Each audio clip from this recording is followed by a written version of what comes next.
नमस्कार, study IQ Hindi में आपका स्वागत है। मैं हूं अमृत उपाध्याय। एक इंपॉर्टेंट खबर आई कि बिहार को पहली बार एक नाभिकीय संयंत्र मिला। इसका मतलब यह हुआ कि बिहार में पहली बार एक न्यूक्लियर पावर प्लांट लगाया जाएगा। और बिहार में इलेक्शन है, इस तरह की खबरें खूब आ रही हैं।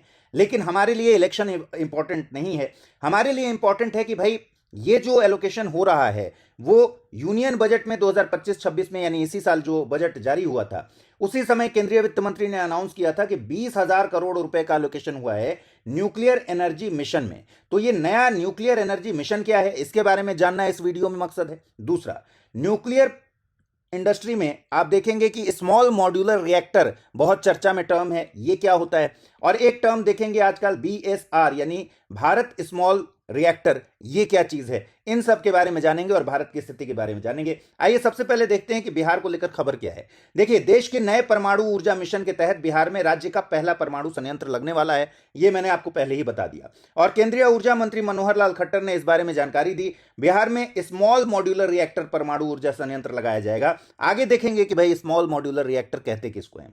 बिहार के अनुरोध पर ही केंद्र की मुहर लगाई गई है। बिहार ने रिक्वेस्ट किया था इसके लिए। और आपको पता है कि ऐतिहासिक रूप से बिहार में बिजली की कमी रहती है। तो अब जाकर और इंफ्रास्ट्रक्चर की जो चुनौतियां हैं उससे जूझता रहा है बिहार। तो अगर नाभिकीय संयंत्र लग जाता है तो निश्चित तौर पर बिजली की कमी कई हद तक दूर हो सकती है। अधिक स्थिर बिजली आपूर्ति हो जाएगी इससे। और राज्य की जो औद्योगिक महत्वाकांक्षा है उसको भी समर्थन मिलेगा, क्योंकि आपको पता है कि उद्योग बिना ऊर्जा के नहीं चल सकते, एनर्जी के नहीं चल सकते।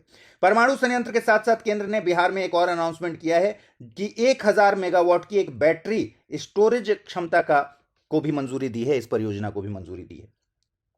लेकिन जैसा मैंने बताया कि हमारा फोकस ये नहीं है कि बिहार में परमाणु रिएक्टर लग रहा है, बल्कि हमारा फोकस यह है कि नए परमाणु ऊर्जा मिशन की खास बातें क्या हैं। देखिए, केंद्रीय बजट 2025-26 में ही अनाउंस किया गया था कि 20,000 करोड़ रुपए के साथ जो नया परमाणु ऊर्जा मिशन है उसमें एलोकेशन होगा। और इसका लक्ष्य क्या है? इसका लक्ष्य हमेशा याद रखिए, एक लाइन में कहीं भी लिखना हो, कि 2047 तक 100 गीगावाट तक परमाणु ऊर्जा क्षमता पहुंचाना है। और ध्यान रखिए, ये टोटल एनर्जी की क्षमता नहीं है, टोटल एनर्जी कैपेसिटी की बात नहीं हो रही है। टोटल एनर्जी कैपेसिटी के भीतर जो न्यूक्लियर एनर्जी कैपेसिटी है उसकी बात हो रही है कि इसका एम है 2047 तक 100 गीगावाट तक प्रोड्यूस करना। जीवाश्म ईंधन पर ऑब्वियसली इससे निर्भरता कम होगी। और हम जब रिन्यूएबल एनर्जी पर भी इन्वेस्ट कर रहे हैं, न्यूक्लियर एनर्जी पर भी इन्वेस्ट कर रहे हैं, डिफरेंट टाइप ऑफ सोर्सेज से हम क्या करना चाहते हैं, बेसिकली जीवाश्म ईंधन पर निर्भरता कम करना चाहते हैं, कोयले से बिजली नहीं बनाना चाहते। और विकसित भारत के व्यापक उद्देश्यों के अनुरूप है। विकसित भारत आपको पता है 2047 तक भारत को विकसित करने की योजना है और उसके अनुरूप बिल्कुल अलाइंड है ये। स्वदेशी परमाणु तकनीक और पब्लिक प्राइवेट सहयोग पर इसमें जोर दिया गया है। तो जो नए परमाणु ऊर्जा मिशन की खास बातें हैं उसमें स्वदेशी परमाणु तकनीक पर जोर देना, पब्लिक प्राइवेट सहयोग पर जोर देना। इसका मतलब नाभिकीय क्षेत्र में प्राइवेट जो कंपनीज हैं उनको भी जगह देना, उनसे भी इन्वेस्टमेंट कराना, उनको भी उसमें शामिल करना, ये इस मिशन का पार्ट है। अब उद्देश्य क्या है? घरेलू परमाणु क्षमता को बढ़ाना, ऑब्वियसली इसी से तो हो पाएगा 2047 तक 100 गीगावाट। निजी क्षेत्र की भागीदारी को बढ़ाना, जैसा कि मैंने आपको बताया। और स्मॉल मॉड्यूलर रिएक्टर जो दुनिया भर में इस समय एग्रेसिवली बनाया जा रहा है, स्मॉल मॉड्यूलर रिएक्टर के जो मोटे तौर पर फायदा समझिए कि बड़ी बड़ी रिएक्टर्स जब बनते हैं, हजारों एकड़ में फैलाकर बनते हैं, स्मॉल मॉड्यूलर रिएक्टर उसका एक फ्लेक्सिबल विकल्प देता है। छोटे लैंड में इसको बनाया जा सकता है। कैपेसिटी कम होती है ऑब्वियसली, लेकिन 300 मेगावाट तक ही प्रोड्यूस करती है। लेकिन छोटी छोटी जगहों पर, कई जगहों पर, दूर दराज के इलाकों में इसको बहुत आराम से बनाया जा सकता है। तो SMR जैसी एडवांस टेक्नोलॉजीज की तैनाती में तेजी ले आना, यह भी इसका उद्देश्य है। 2033 तक टारगेट यह है कि कम से कम 5 इंडिजिनस डिजाइंड SMR डेवलप हो जाएं और ऑपरेशनल हो जाएं इंडिया में। तो कम से कम 5 स्वदेशी रूप से डिजाइन किए गए स्मॉल मॉड्यूलर रिएक्टर को डेवलप करना और ऑपरेशनल करना, यही मकसद है। और बिहार में इसी के तहत एक SMR दिया गया है, SMR खोला जा रहा है। निजी क्षेत्र की भागीदारी के लिए अब इसमें क्या हो रहा है? देखिए, मैंने एक वीडियो बनाया था आज से 1 महीना पहले कि भाई न्यूक्लियर सेक्टर में पहली बार शामिल होंगी प्राइवेट कंपनीज, क्या बदलाव होने वाला है। और ये दरअसल वीडियो इस बारे में था, और नहीं देखा है तो देख लीजिएगा। ये इस बारे में था कि 2 एक्ट हैं इंडियन, परमाणु ऊर्जा अधिनियम 1962 और नागरिक दायित्व अधिनियम 2010।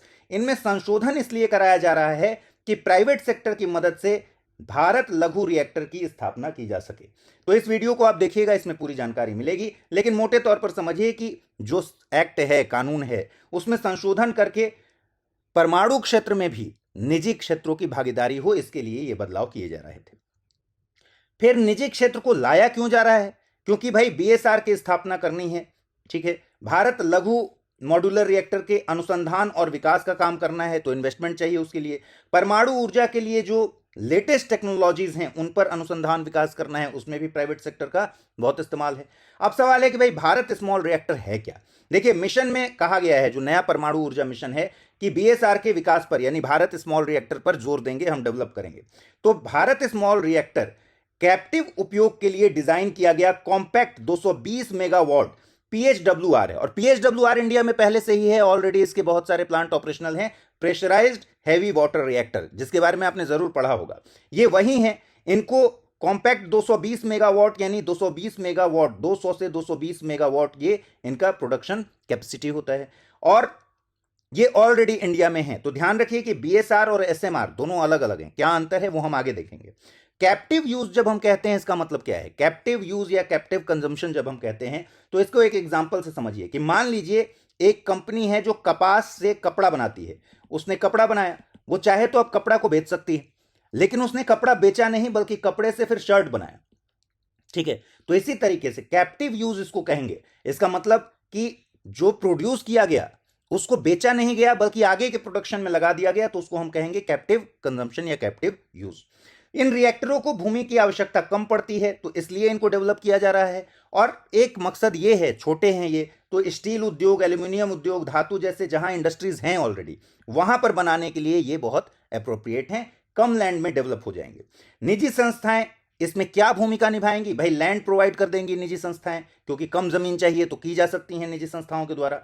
कूलिंग वाटर का जो रिक्वायरमेंट है वो फुलफिल कर देंगी, पूंजी लगा देंगी। और सरकार क्या करेगी? सरकार की तरफ से परमाणु ऊर्जा निगम लिमिटेड यानी एनपीसीआईएल अपने अभी जो मौजूदा कानून है उसके स्ट्रक्चर के भीतर रहते हुए इसके डिजाइन का काम कर देगा, गुणवत्ता आश्वासन का काम कर रहा है, ऑपरेशन का काम कर रहा है, रख रखाव का काम करता है, ये सारा काम सरकारी सेक्टर संभालता है, जबकि लैंड, कूलिंग वाटर, पूंजी इत्यादि प्राइवेट सेक्टर यहां पर इन्वेस्ट कर सकते हैं।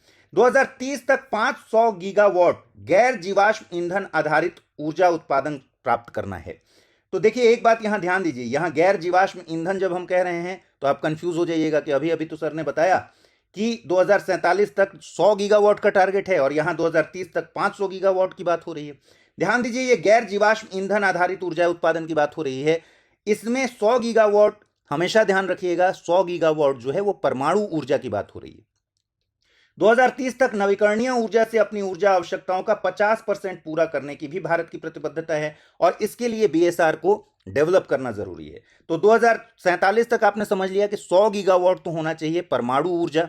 दूसरा, 2030 तक 500 गीगावाट टोटल गैर जीवाश्म ईंधन ऊर्जा होनी चाहिए, और 2030 तक रिन्यूएबल एनर्जी से अपनी पूरी जो ऊर्जा जरूरतें हैं उसका 50% पूरा हो जाना चाहिए। ये इंडिया का टारगेट है, और इसीलिए बीएसआर को डेवलप करना जरूरी है। अमृत उपाध्याय 007 दोनों जगह मेरी आईडी है, इंस्टा पर भी फॉलो कर सकते हैं, टेलीग्राम पर भी फॉलो कर सकते हैं। इसके अलावा आप प्रतिज्ञा बैच में एडमिशन ले सकते हैं। 30 जून तक इसमें एडमिशन की अंतिम तारीख है।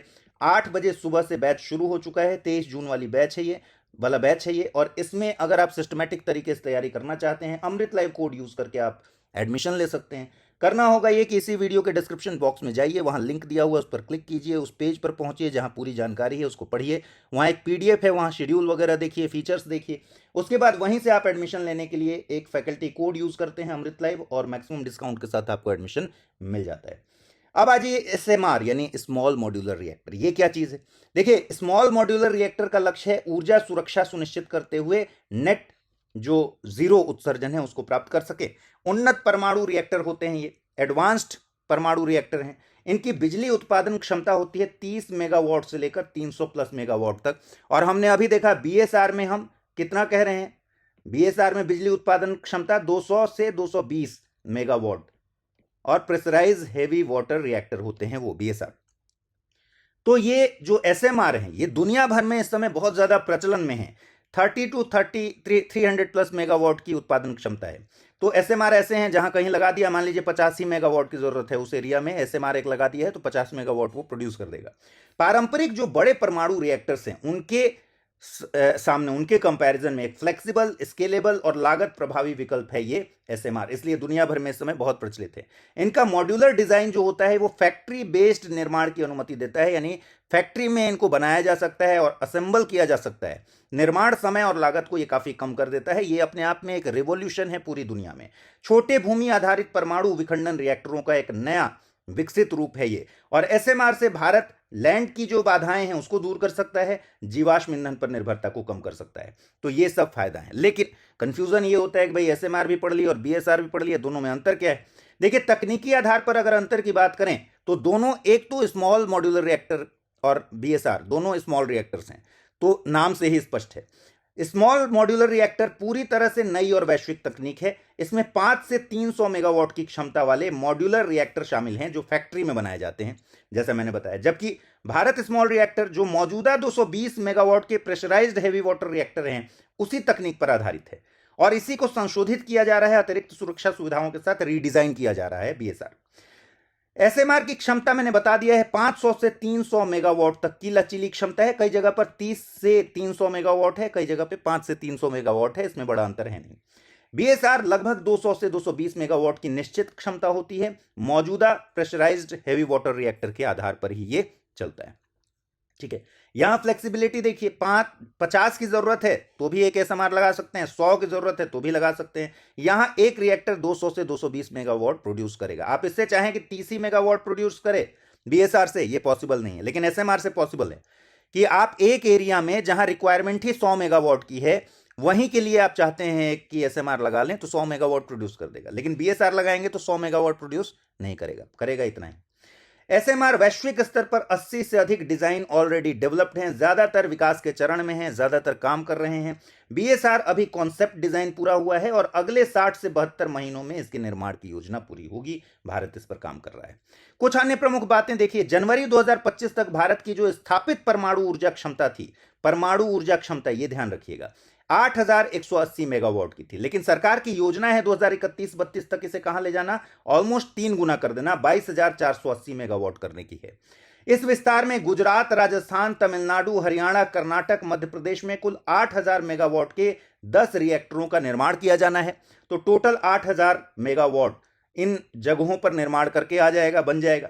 सरकार ने आंध्र प्रदेश राज्य में एक श्रीकाकुलम जिला है, वहां कोवाडा में यूएसए के सहयोग से 1208 मेगावाट के 6 परमाणु ऊर्जा संयंत्र स्थापित करने के लिए मंजूरी दी है।